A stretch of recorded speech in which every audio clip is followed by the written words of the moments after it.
नमस्कार, सुबह के 10 बजने को है, वक्त हो चला है अपना बिहार का। मैं हूं शुभे मिश्रा आपके साथ और बुलेटिन की शुरुआत करेंगे। पहली खबर आपको सीतामढ़ी से बताएं, जहां बागमती का तटबंध 4 जगह से टूट चुका है और इस कारण रुन्नी सैदपुर का रुन्नी पंचायत भी बाढ़ में पूरी तरह से डूब गया।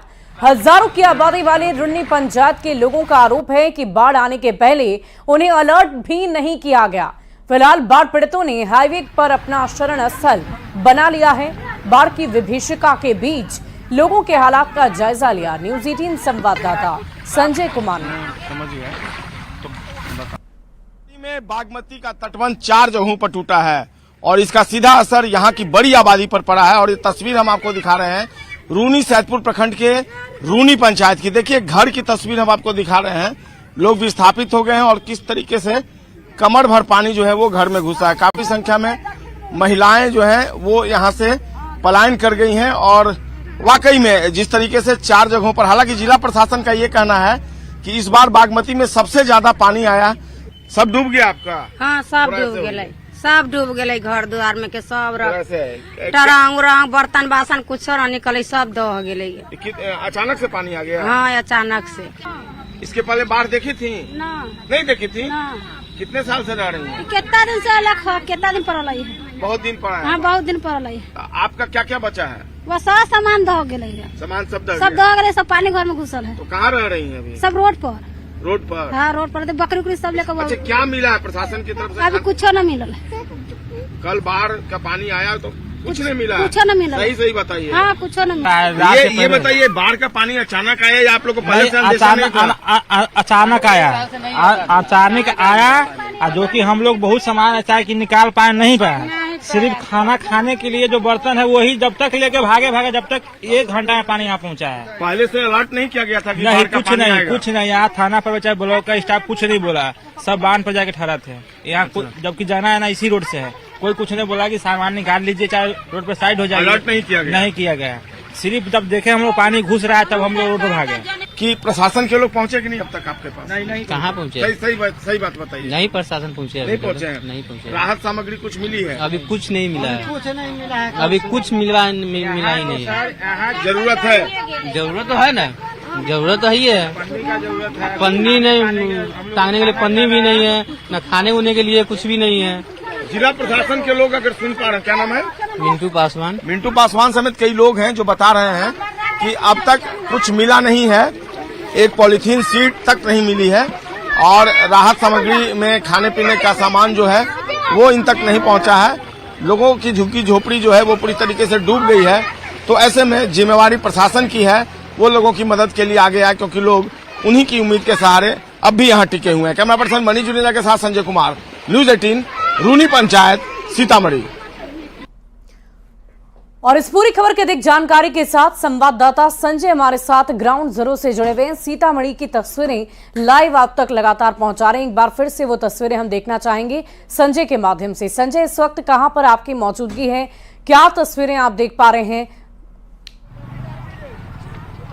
देखिए, सीतामढ़ी की अगर बात करें तो रूनी सैदपुर जो प्रखंड है वो सबसे ज्यादा प्रभावित दिख रहा है। और थोड़ी तस्वीर के माध्यम से मैं आपको बताना चाहता हूं। देख लीजिए तस्वीर, चारों तरफ सैलाब का पानी जो है वो उमड़ पड़ा है और ये स्थिति हुए कल 12 बजे के बाद ये स्थिति बनी है। दरअसल सीतामढ़ी से में जो बागमती नदी है वो 4 जगहों से टूटी है, उसके तटबंध 4 जगहों से टूटे हैं और इसी का असर है कि सीतामढ़ी में बाढ़ की स्थिति जो काफी भयावह हो गई है और कई लोग जो है वो अपना घर बार छोड़कर सड़कों पर शरण लिए हुए हैं, नेशनल हाईवे पे शरण लिए हुए हैं। और वाकई में तस्वीरों के माध्यम से देखिए, कई लोग अभी भी पलायन करके गांव से लगातार बाहर निकल रहे हैं और वाकई में उनके लिए ये विकट परिस्थिति है। लोगों से जो बातचीत हुई न्यूज़ 18 की, उनका साफ तौर पर यह कहना था कि पिछले 7 साल पहले इस कदर बाढ़ की विभीषिका आई थी और 7 साल के बाद, और जिला प्रशासन का भी मानना है कि बागमती में इस बार जितना पानी आया है वो अब तक का रिकॉर्ड है। और यही कारण है कि इस बार संजय, जो तस्वीरें हम देख पा रहे हैं उससे स्पष्ट नजर आ रहा है कि प्रशासन की तरफ से दावे तो बहुत किए जाते हैं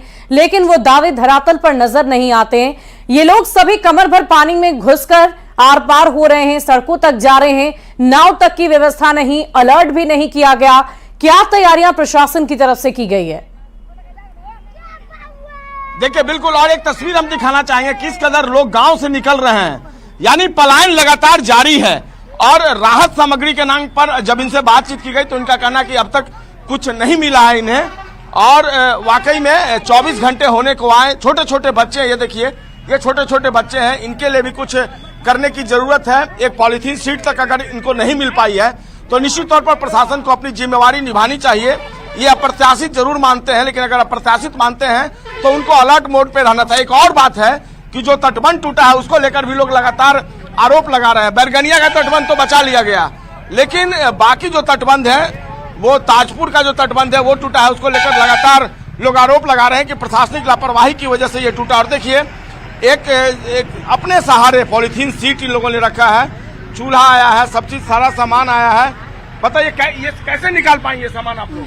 सारा सामान दे दिया, बिल्कुल सामान घर में है तो टोटल सामान दे दिया। इसके पहले कभी ऐसी बार आई थी? हाँ, एक बार यार हाल में एक बार हाल बनल है। प्रशासन की तरफ से अब तक क्या क्या मिला? कुछ नहीं कुछ नहीं मिला। जरूरत है आपको सामान की? हाँ, जरूरत है बहुत सामान। क्या चाहिए अभी?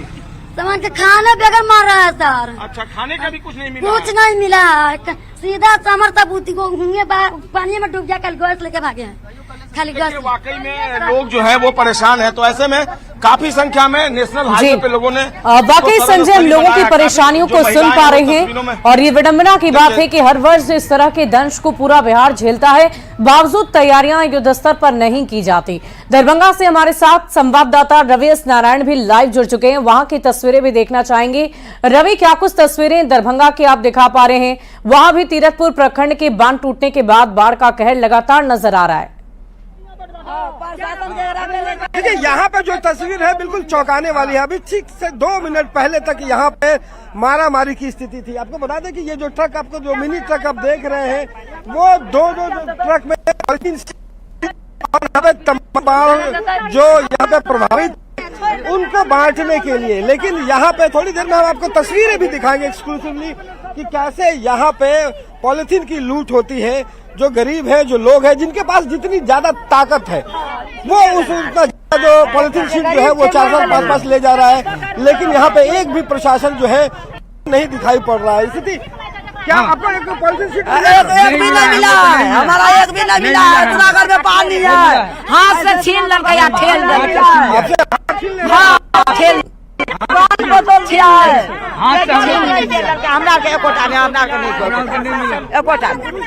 नहीं, हम लोग को नहीं मिला है, मिलवे नहीं किया है। महिला हम लोग आदमी है 4 रुपया, जो जोड़गर है से अपना ले लिया। हम कमजोर है, हमको नहीं मिला।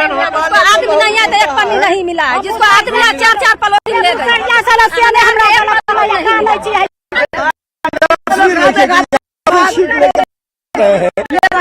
खाते खाते मरता है। अभी हम लोगों की और भी परेशानी सुनेंगे। खाने पीने से लेकर रहने तक की व्यवस्था उनके लिए अब तक नहीं की गई है। लेकिन इस वक्त हमारे संवाददाता लगातार हमारे साथ बने हुए हैं, संजय भी सीधे उनके साथ भी जुड़ने की कोशिश करते हैं। संजय, इस वक्त जहां पर आप मौजूद थे वहां पर हम तस्वीरें देख पा रहे थे कि लोग सड़क किनारे ही अपने से ही अपने आशियाने का निर्माण कर वहीं पर रहने की कोशिश कर रहे हैं। क्या किसी भी प्रशासनिक अधिकारी को किसी तरह की कोई खबर अब तक नहीं पहुंच पाई है? देखिए, ऐसा नहीं है कि उन तक खबर नहीं पहुंची होगी, खबर तो उन तक जरूर पहुंची होगी, क्योंकि मीडिया के तमाम जो साधन है उनके माध्यम से उनको हर पल की जानकारी मिल रही है। लेकिन लोगों का सीधा तौर पर यह आरोप है कि उनके लिए कोई व्यवस्था नहीं की गई है। ये पॉलीथीन सीट देखकर आप अंदाजा लगा सकती हैं कि ये प्रशासन की तरफ से नहीं मिला है। तो ऐसे में थोड़ी जिम्मेवारी बनती है प्रशासन की भी। देखिए, बाढ़ के पानी से किसी तरीके से निकालकर जिन लोगों ने अपनी पॉलीथीन सीट लाई है उसके सामने ये आशियाना क्या है, महज एक तंबू इन लोगों ने गाड़ दिया है। और इसी तंबू के सहारे कैमरा पर्सन दिखा पाए कि किस तरीके से ये छोटे छोटे बच्चे अपने लिए जो व्यवस्था माता पिता की तरफ से की गई है उसमें थोड़ा बहुत खा पी रहे हैं। लेकिन फौरी तौर पर जो जरूरत होनी चाहिए थी उसमें कहीं ना कहीं प्रशासनिक चूक सामने आ रही है। ये बताइए, क्या खाने पीने की व्यवस्था आप लोग क्या कर रही है अपने स्तर पर? इधर आइए, थोड़ी हम तस्वीर दिखाते हैं। आइए मनीष, थोड़े दिखाएं कि किसी तरीके से लोग अपने लिए जो चावल है ये देख लीजिए। अब थोड़ा सा ये इन लोगों ने अन्न बचाया है, ये लेकर आए हैं, यहाँ पर पहुंचे हैं। लेकिन ये कैसे चलेगा, ये कब तक चलेगा? क्या 1 किलो खरीद? हाँ, तब खाना बनाए। क्या करते हैं आप लोग? हस्बैंड क्या करते हैं आपके? कपड़ा मजदूरी करता है सर। मजदूरी करते हाँ। हैं। बाहर में भी मजदूरी मिल रही है? बाहरों में नहीं है सर, घर है। पति से दार के चलती चला आया है। चला है तो काम मिल रहा है अभी कोई काम नहीं है सर। खाने देखिए, दिहाड़ी मजदूर है तो दिहाड़ी मजदूरों की क्या हालत है, ये किसी से छिपी हुई नहीं है ये हालत।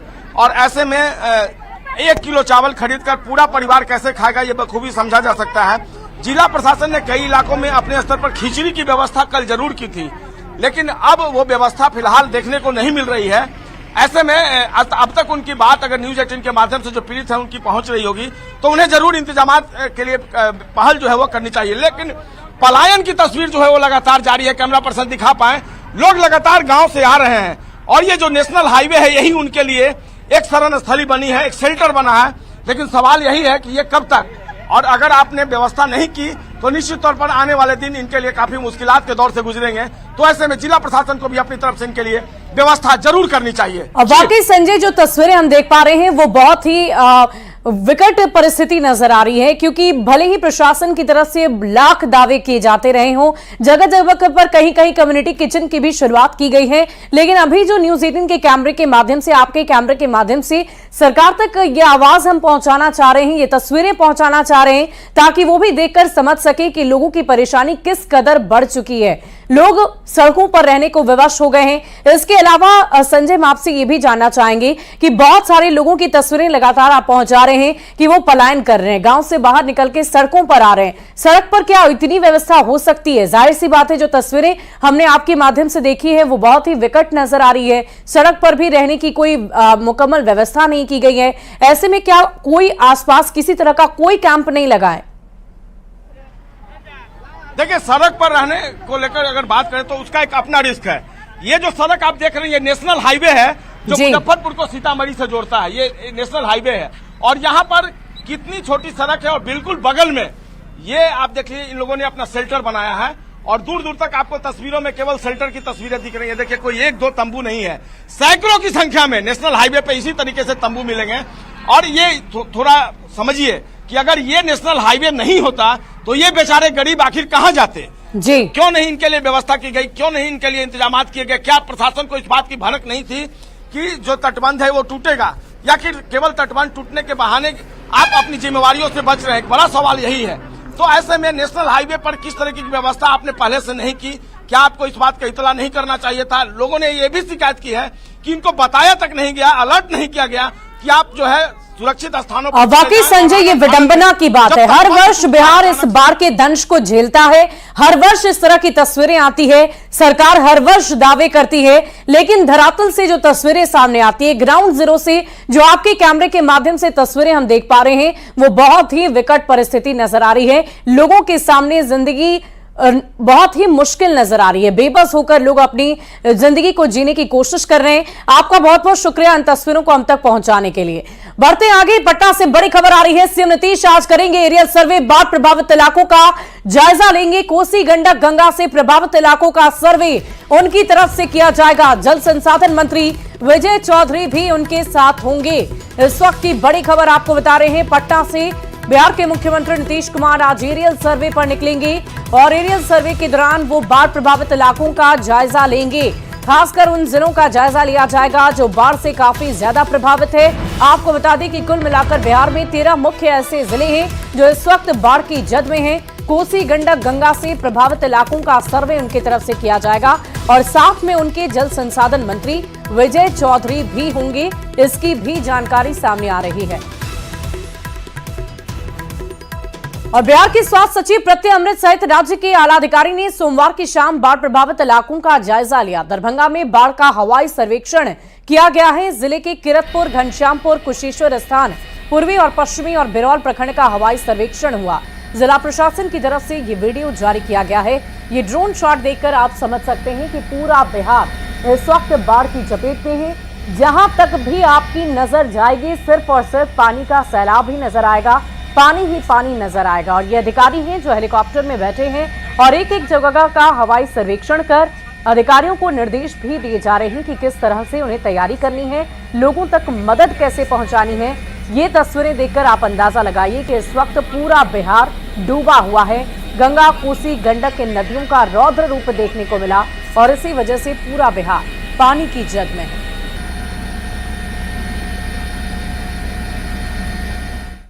और बेतिया के बैरिया में पीड़ी रिंग बांध टूट चुका है। गंडक नदी के दबाव में बांध टूटा, आसपास के गांव पर बाढ़ का खतरा मंडरा रहा है। उत्तरी पटजीरवा के रनहा में बांध टूट गया है। हालांकि जलस्तर में कमी होने की वजह से खतरा थोड़ा कम है। मौके पर जल संसाधन विभाग की टीम भी तैनात है। वहीं गंडक नदी के साथ ही पहाड़ी नदियों के जलस्तर में तेजी से बढ़ने के बाद बाढ़ जैसे हालात से निपटने के लिए जिला प्रशासन की टीम लगातार राहत बचाव कार्य में जुटी हुई है। पानी जाना शुरू हो गया है और इस क्षेत्र में तो गंडक नदी के दबाव में ये बांध भी टूट चुका है। तस्वीरें हम लगातार आप तक पहुंचा रहे हैं। हालांकि खतरा इसलिए कम बताया जा रहा है क्योंकि पानी का प्रवाह थोड़ा तेज नहीं है, अब रफ्तार में कमी आ गई है, जिसकी वजह से खतरा थोड़ा कम जरूर हुआ है। लेकिन बाढ़ से निपटने के लिए प्रशासनिक तैयारियां भी नजर आ रही है। बेतिया के बैरिया में पीड़ी रिंग बांध टूट गया। गंडक नदी के दबाव में बांध टूट गया है। आसपास के गांव पर बाढ़ का खतरा मंडरा रहा। उत्तरी पटजीरवा के रनहा में बांध टूटा। मोतिहारी में गंडक पर बना रिंग बांध टूटा। मनरेगा योजना से बना हुआ ये रिंग बांध टूटा है। बांध टूटने से कई गांव प्रभावित हुए हैं, साथ ही सैकड़ों एकड़ फसल भी बर्बाद हो चुकी है। तस्वीरें आपको दो टूटे हुए बांधों की दिखा रहे हैं। बेतिया के बैरिया में ये बांध टूटा है, रिंग बांध टूटा दोनों ही जगह पर जो मनरेगा योजना के अंतर्गत बनाया गया था। एक जगह सैकड़ों की आबादी प्रभावित हुई तो दूसरी तरफ आपको फसलें बर्बाद होती नजर आ रही होगी।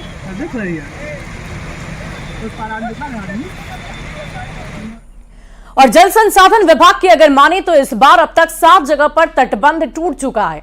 कोसी में 5 और गंडक में 1 और बागमती में 1, यानी कि कुल मिलाकर 5 जगहों पर बांध टूट चुके हैं। और अब आप ये समझ सकते हैं कि बांध के टूटने की वजह से कितनी संख्या में आबादी प्रभावित होती है, जिसका असर बहुत बड़ी आबादी पर पड़ता भी है।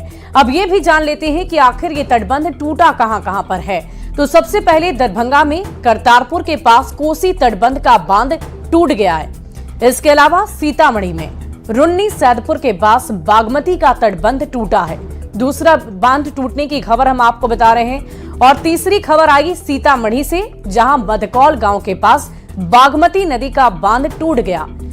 चौथी खबर आई पश्चिम चंपारण से, जहां गंडक नदी का तटबंध टूटा, जो इस बार बहुत ही विकराल रूप में नजर आई। इसके अलावा अगर आंकड़ों के जरिए तटबंध टूटने की कहानी को जानने की कोशिश करें तो तटबंध टूटने को ये कोई एक पहला साल का मामला है ही नहीं। इससे पहले भी लगातार बांध टूटते आए हैं। प्रशासन ये कहती है कि तैयारियां पूरी की गई है, मजबूती से बांध तैयार किए गए हैं, लेकिन ये बांध नदी के प्रवाह के आगे टूट जाते हैं। इसके अलावा हम आपको बताएं कि ये नदियां जैसे ही मुहाने पर होते हैं, बाढ़ का खतरा और ज्यादा बढ़ जाता है। जनसुराज के संयोजक प्रशांत किशोर ने राहुल गांधी को लेकर बहुत बड़ा बयान दिया है। प्रशांत किशोर ने कहा कि पहले के मुकाबले कांग्रेस की स्थिति में थोड़ा सा सुधार हुआ है। राहुल गांधी ने पिछले 1 से 2 वर्षों में प्रयास जरूर किए और उन्हें फायदा भी मिला। उन्होंने कहा कि कांग्रेस में उनका नेतृत्व पूरी तरह से स्थापित हो गया, लेकिन देश का नेता बनने के लिए उन्हें लंबा सफर तय करना पड़ेगा।